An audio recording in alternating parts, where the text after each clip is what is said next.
Hi everybody. Hello, hello, hello. Welcome. And once again, thank you for all your very kind comments yesterday. I can't thank you enough.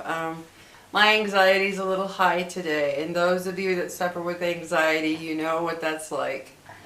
It's just when something is occurring that's really stressful, like what's going on with my sister. It just kind of keeps your anxiety up there. But my homeopath has prescribed some stuff called Kelly Foss something. And so I started that, and some, what's called Aconitum napellus. She's a natural doctor. So she started me on some of that because I don't want to get back into the Xanax habit.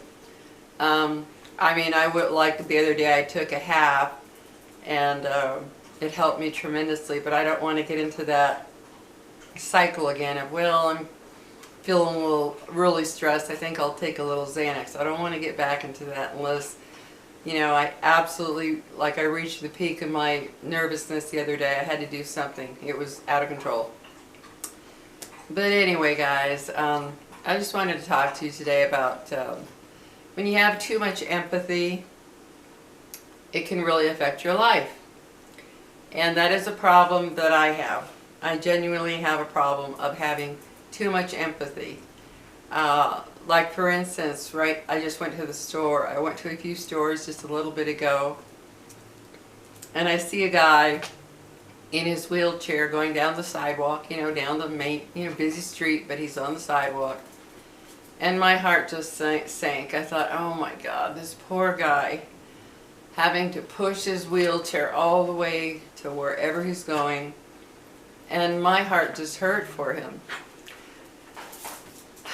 I wish I could be like when my son Nathan was living with me and things like that would happen, he had a whole different attitude. He'd be like, Mom, he's out, he's doing something. He's not just laid up in a bed. He's out and he's doing something. That's a good thing.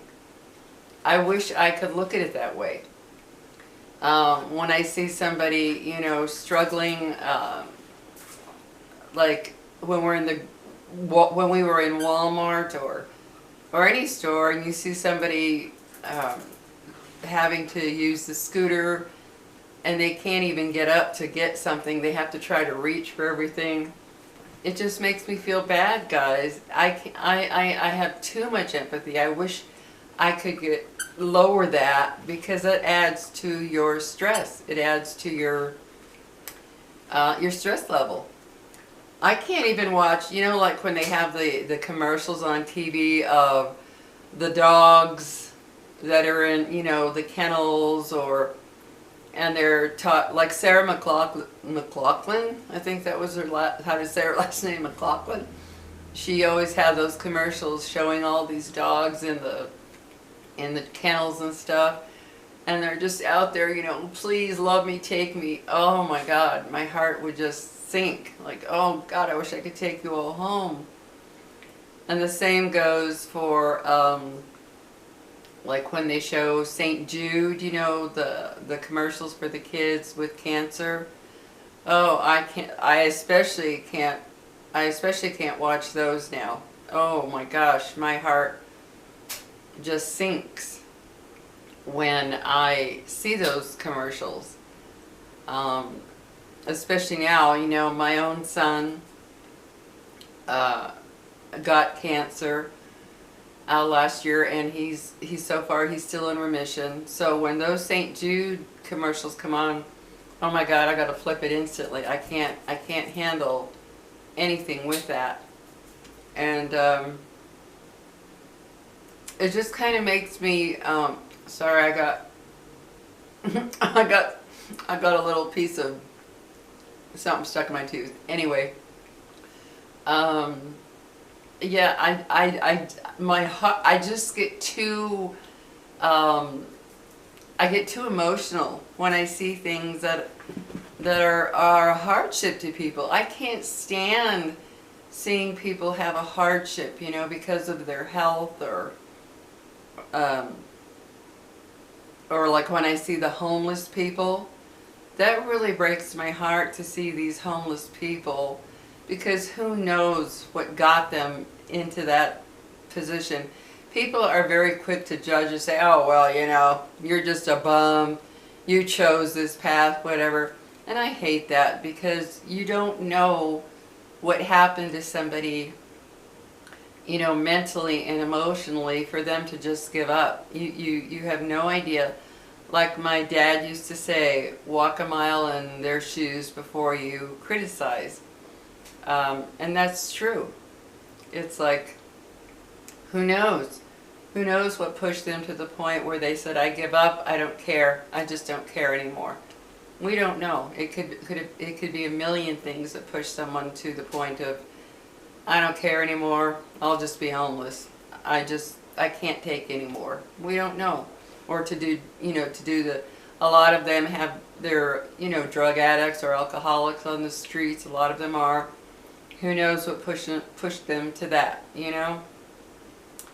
But, yeah, I just wanted to talk about, how empathy, oh my gosh, it can really affect your life. It can, when I see some, like these YouTube videos where they show that they found a stray dog, and it is just a mess. It's a mess. It's filthy. It's matted. It's skin and bones. I can't watch those. I cannot watch those, because I will actually start to cry, because I am such an animal lover, especially a dog lover. I am a crazy dog lover. So when I see anything happening to dogs, it breaks my heart. I mean, it genuinely breaks my heart.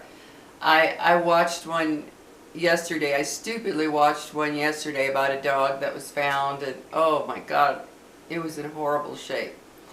After I watched it, I felt so down, and I went and grabbed my babies, my little 2 fur babies, and I just hugged them and hugged them and hugged them and kissed them, telling them how much I love them and how happy I am that I'm able to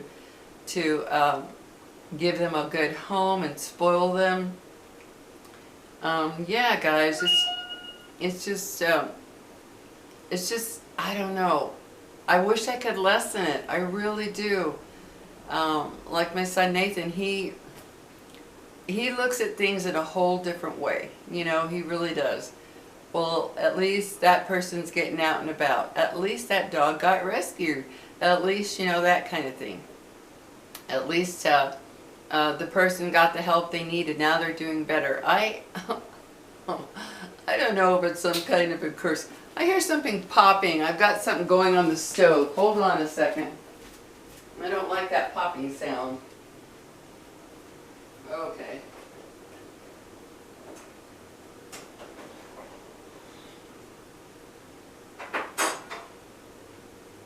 There we go. I am making some good old-fashioned ham and beans, pinto beans, something I grew up with and I love.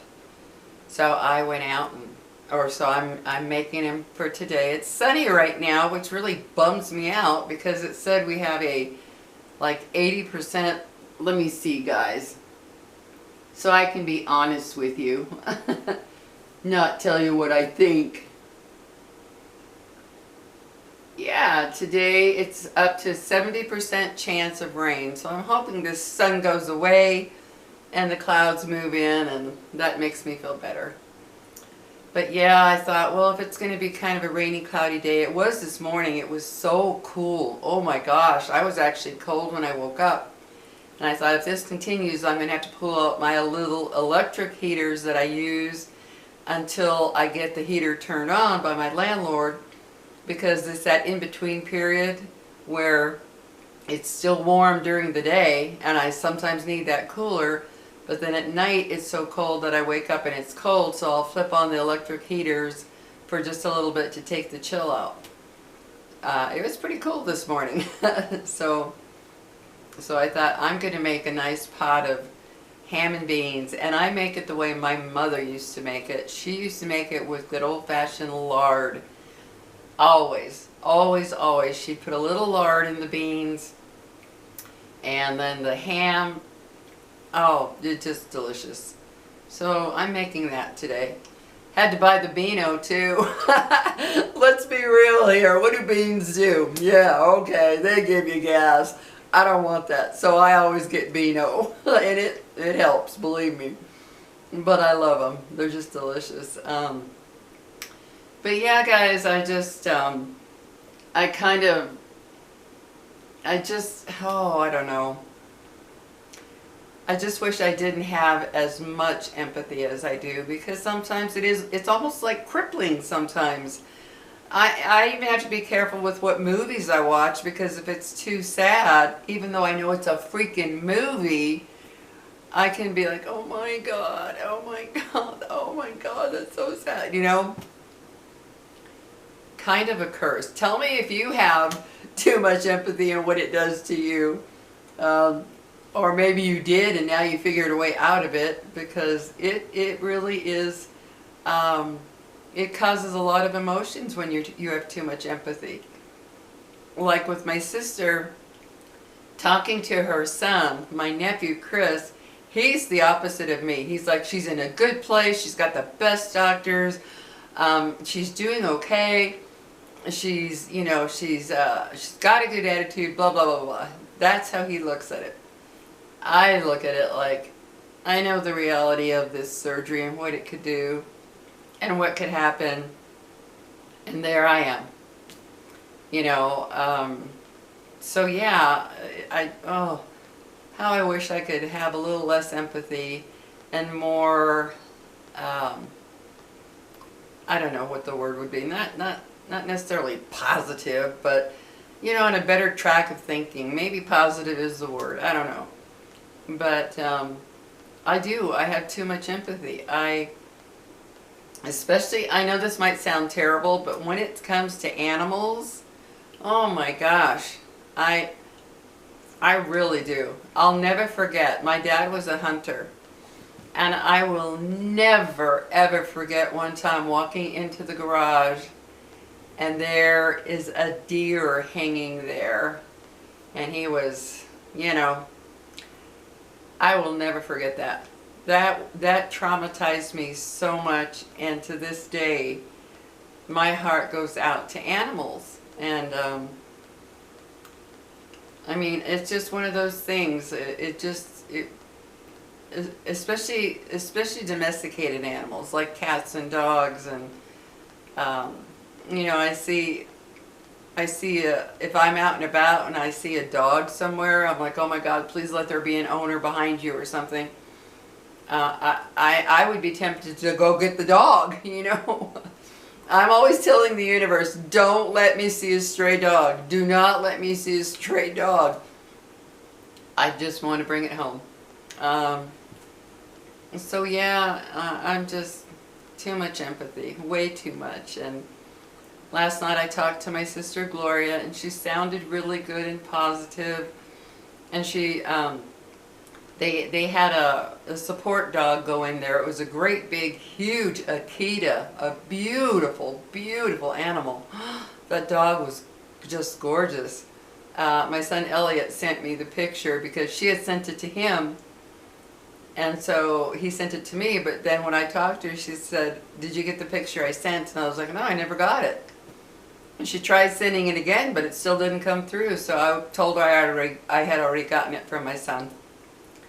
And that dog was gorgeous. That head, I mean, her head looked like this next to that dog's head. That Akita was huge and beautiful, just beautiful.